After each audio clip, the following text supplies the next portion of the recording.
Would it be possible to get a piece of sheet metal shaving sharp? Today we're going to find out.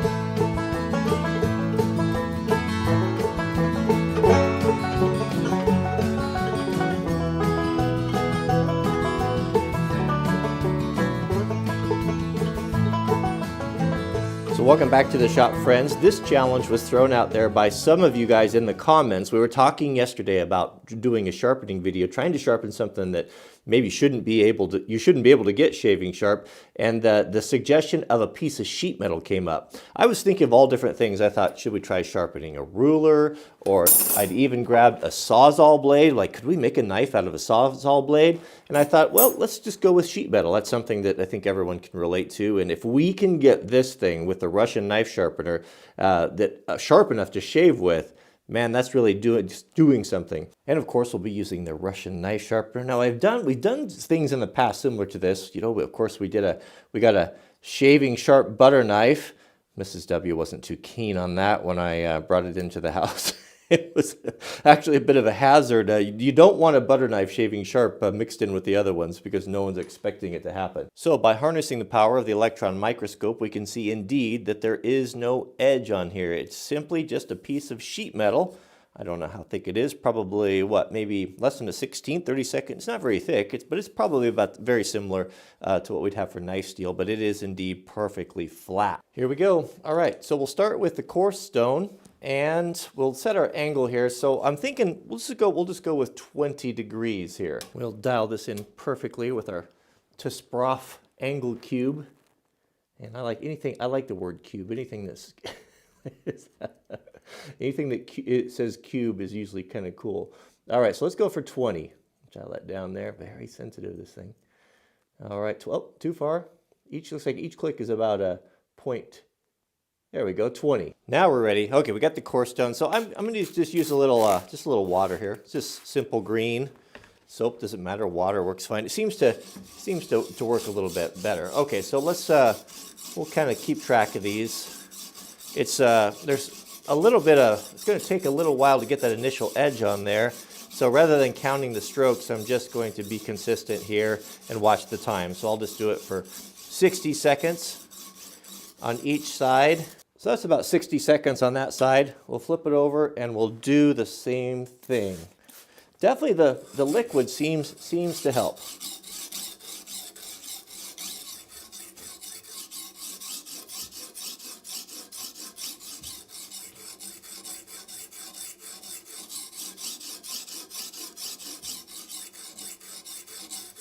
That's it for the coarse grit. About 10 minutes involved with that, so let's bring you up close. Let's take a look and see what type of an edge we got. That is a beautiful looking edge. Look how symmetrical and even it is.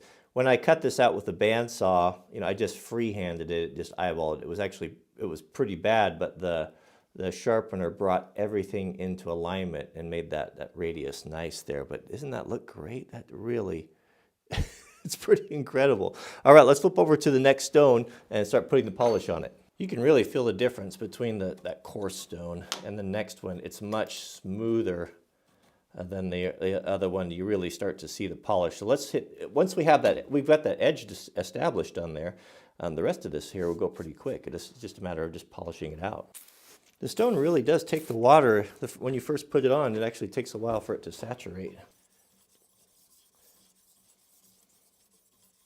Here you can see that's the second stone of 5 right there. We're starting to get the lines out of it, and certainly starting to feel really sharp, but definitely much smoother. Okay, middle stone. I've been about 25 times per side or so. I like the way that water goes in there. It's kind of cool the way that, look at how the soapy water just goes into the stone. It disappears. I mean, it's kind of like I don't know what type of stone this is. It's almost like, it's like a Japanese water stone.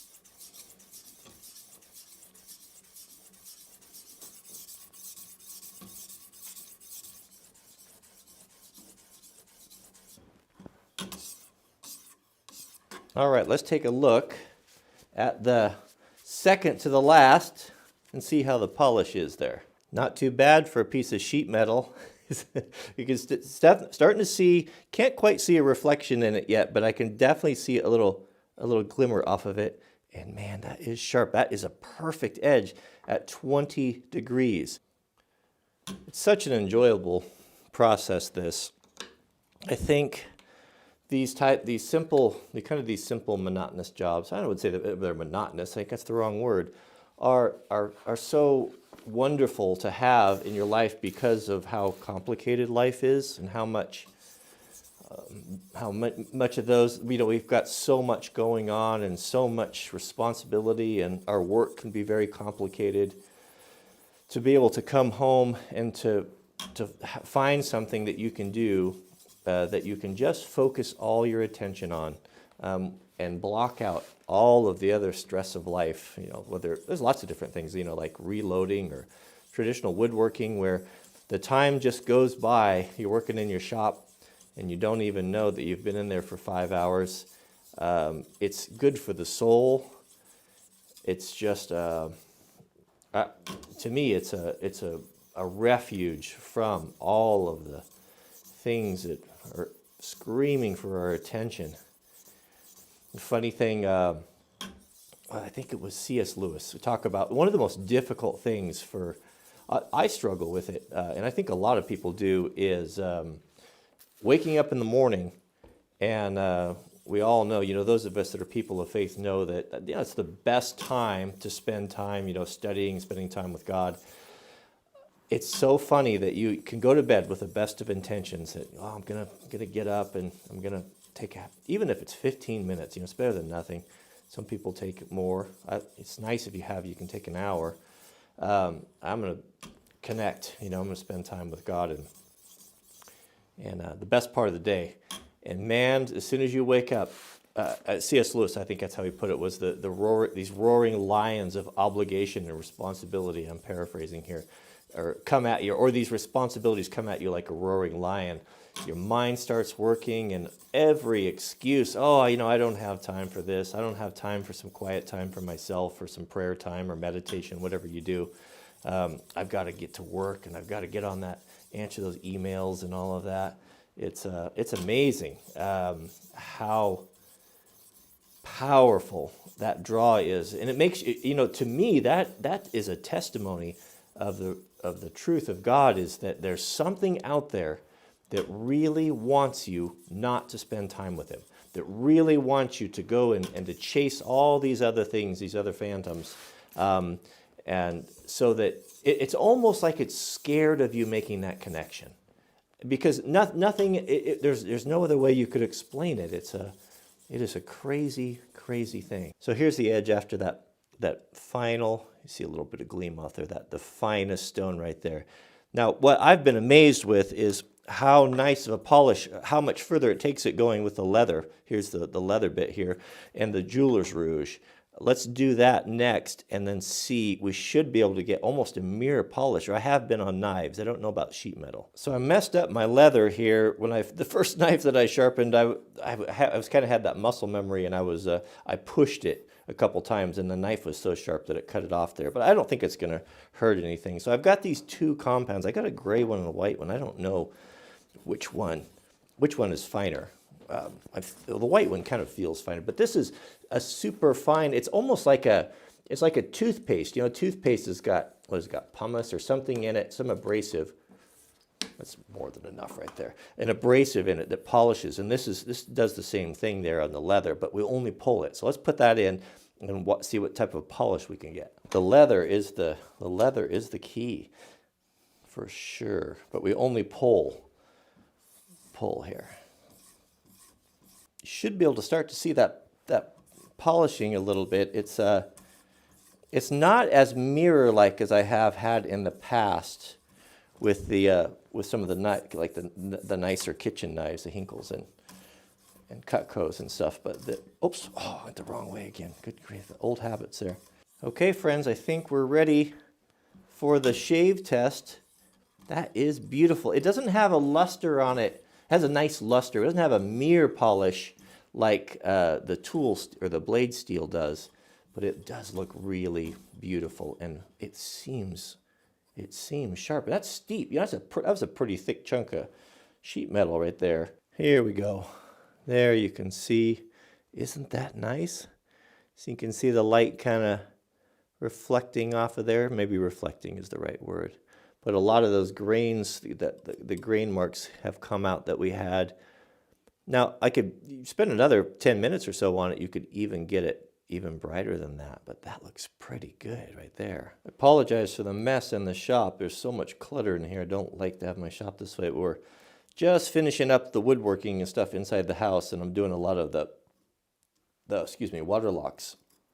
I'll put the water locks on the last bits of woodwork and the stair treads and stuff, so I've got everything in here because I don't want all the fumes in there for the family to have to deal with. That is sharp. Oh yeah. All right, friends, let's see how it does. This is the best that I can do.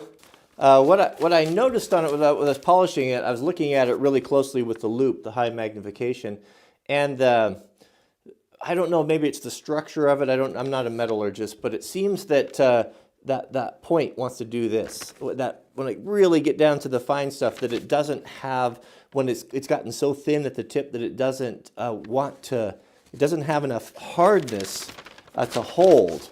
I don't know. Just feeling it. It feels really sharp, but I just noticed that it seemed to be chasing it back and forth. But here's a piece of butcher paper, and we'll see here. We'll just do a push cut. It's not bad. Oh, Mrs. W is calling. I'll be right back. Okay, we're back. You guys are important, but Mrs. W is even more important. So let's. It's not great. It doesn't feel. I mean, it is sharp. There's no question, but it's not. For example, my pocket knife, right? That I did the same thing to, and it is. Look at the difference. I mean, I did exactly. Actually, I spent less time on the pocket knife, and this is just a cheap Norwegian knife or a New Zealand knife. And that is sharp, sharp, sharp. So it's got to do, has to do, or something. It's got to do with the steel. It's got to be, because I spent a lot of time on it, and I really did a polish on it, and it doesn't seem as good. Let's see if it'll shave. I'll bring it up closer on my arm if I have any hair left. All right, let's try the old arm shaving trick there. I've been sharpening Mrs. W's knives there, so I don't have much arm hair left there. Oh, focus. Sometimes I wish I had a cameraman. Okay, so let's see here. If we can shave with a piece of sheet metal, that's... So what are we seeing there? It doesn't feel sharp. I mean, there's a couple little arm hairs on there, but the answer is would I consider it to be shaving sharp? No, I would not. Like when we contrast that with, let's get a pocket knife out here. This knife here, which isn't, got a knife steel. Oh, I can feel it. Look at that. I could shave my whole arm there with that. That is hair popping sharp. Same process, everything the same, but focus there, focus. But the difference must be in the steel. That's the only thing that I can think of, because it's duplicated. It's got the same. I can look at this one here, the Svord, and it's just a mere polish on there. And this one here, where I spent probably twice as much time on it, it doesn't look as nice. That's got to be something to do with it. All right, so what is our conclusion? What did we learn here? Well, I went back after that last shot, and I hit it again. I even boosted the angle up. I did kind of a little micro bevel on it. It was really careful. Stropped it on the leather. Even went over and re-stropped it on the Jeweler's Rouge just to give it every single advantage. And I just can't get it to the level as I can a knife steel, which is very interesting. I almost wished I would have done it on a higher quality steel like a Sawzall blade to see if there'd be a difference. I'd be very curious to see, but with everything, and again, maybe I might be doing something wrong, and there's maybe people out there that can do it, but I tried everything, and it's sharp. There's no question it's sharp, but it's not like this. And the same process and all that. So as you can see, that very interesting. Interesting. So if you know why that is, why we can't get a piece of sheet metal as sharp as a piece of knife steel, I would be very interested to know, because I'm at a complete loss here. But an interesting experiment nonetheless. All right, thanks for watching, and we'll see you guys on the next video.